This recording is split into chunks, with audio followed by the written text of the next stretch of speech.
વાવમાં નર્મદા જમીન સંપાદનના વળતરના વિવાદમાં ખેડૂતે ઈચ્છામૃત્યુની કરી માંગ। વાવમાં નર્મદા જમીન સંપાદનમાં વળતરના વિવાદમાં ખેડૂતે ઈચ્છામૃત્યુની કરી માંગ। વાવ તાલુકાના વાવ ગામમાં નર્મદા પ્રોજેક્ટ હેઠળ જમીન સંપાદનમાં સર્જાયો ભારે અસંતોષ। એક જ ગામ, એક જ વર્ષ અને એક જ પ્રોજેક્ટ હોવા છતાં ખેડૂતોને આપવામાં આવતા વળતરમાં આટલો મોટો તફાવત કેમ?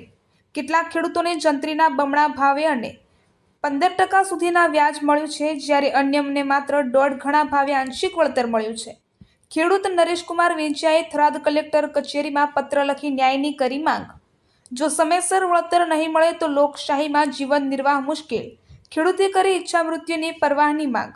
અંતરની ગણતરીમાં ભૂલ હોવાનો ખેડૂતનો દાવો। મુખ્યમંત્રી કાર્યાલય સુધી પહોંચી રજૂઆત। જમીન સંપાદનની નોંધ તાત્કાલિક સ્થગિત કરી બાકીનું વળતર અને વ્યાજ ચૂકવવા ખેડૂતની આક્રમક મૂડમાં રજૂઆત। જય કિસાન। વાવ ગામની અંદર 25-26ની અંદર નર્મદા જમીન સંપાદન વળતર આપવામાં આવેલ।